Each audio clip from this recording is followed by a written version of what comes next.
the 1611 first edition, I wanted to reiterate and stress the fact that there is Hebrew diacritics around writing in the when writing was was in its norm 200 or 300 years ago. They were teaching Hebrew because Hebrew was full of characteristics, and it was the Hebrew that wasn't modern. It allowed for the idea of sin and character to be one of those things that needs to be noticed. So with that, I want to show you how the diacritics are placed around the English letters and around letters, because it's one of those things that are just completely unheard of. And you'll also have proof that they are Hebrew diacritics, especially in the 1611. And it's just this is going to be the standard throughout the book. They're going to be placed in different places, but this is the standard throughout the books and throughout language, how you'll see it. And the first example here is in the word deep. You'll see a faint dot above that first E.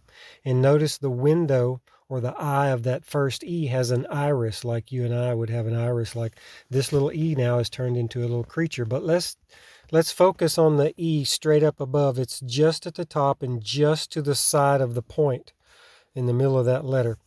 And that diacritic is a Hebrew diacritic, and it would call for a vowel O to be placed in front of that E. So we have D-E-O for Deo. Well, what is Deo? Deo is deity, okay? Deity, all right? You look up D-E-O, and that's deity. Now, what deity? Well, the answer is kind of like the funny papers. You look in the eye of that E right there, and you have an iris. So you take the first letter of iris, which is I. Now you have D-E-I. And then you place the diacritic vowel, the Hebrew diacritic vowel, because of that diacritic up there. O, D-E-I-O. Okay? And what do you have when you have D-E-I-O? D-E-I-O is God himself with a capital G. You see? Now you see how that works? That's conclusive right there. Okay? We're talking about God. All right? Why?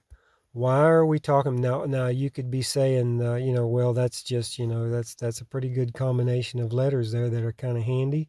You've just made that up. Well, watch what this little single diacritic does. Watch what it does. It's just faintly there, and it's saying, remember. It's like, okay, you wanna try this? You go ahead and try this. I'm just here. Just want to tell you a little secret. Okay? You used to spell deep in Old English. They call it Old English now.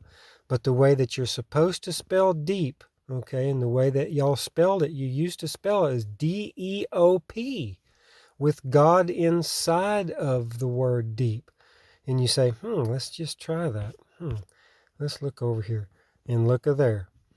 D-E-O-P. You see that? D-E-O-P used to be the spelling for deep. So they had God inside the word deep. Why is that important? Because God was in the deep. He wasn't hovering over the water. He moved upon the face of the waters, okay? So he was in the waters, okay? And so God's in the deep things. You have modern Hebrew now that tells you that he just waved over the water, or he hovered over the waters. The New Bible versions are going after the modern Hebrew. It's not a translation issue. It's just a copycat issue. It's an issue of the heart. They're taking God out of the deep things because modern Hebrew does not deal with sin. They deal with the idea that Adam and Eve sinned. It's original sin, and everybody else is okay. So we don't want God in the deep things. And this is where God gets busy and makes darkness useful.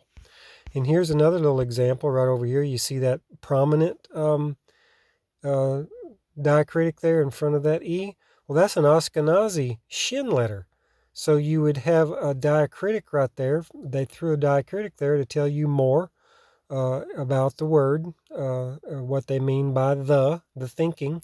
And this is called intrinsic.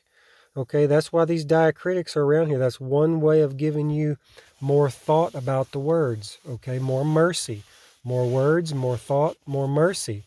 And so you have this Ashkenazi Shin letter. You look up an old 10th century Ashkenazi Shin letter, and it looks like these English letter E's, and that diacritic is in the SH position, the righteous position. But anyway, that's on the English letters. Now look here, this is nifty. This is handy right here. Watch this. Here we are over here. Okay, now this is in the letter to the reader in the beginning of the 1611. And this word religious right here, you see the two I's right here? This is a good example. One I is firmly dotted and another I is not firmly dotted. So what you go ahead and do is say, well, they just ran out of ink. You know, it didn't press very hard. No, that's a good guess. But you could also say, I wonder if that's a diacritic, and you try it.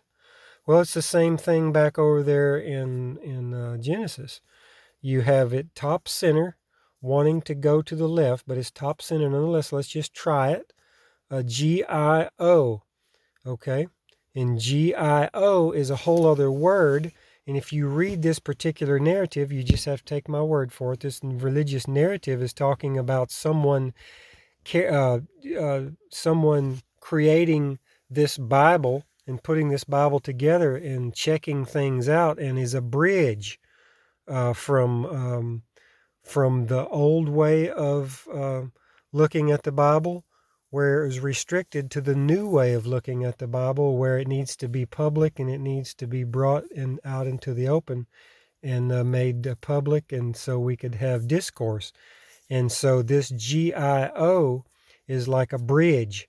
You look up the word GIO and it talks about being a bridge, a cross member, a beam, okay, that spans something. Okay, so anyway, that's one example there. And let's look at this other example. This is funny. Now look at that diacritic underneath that N right there, okay?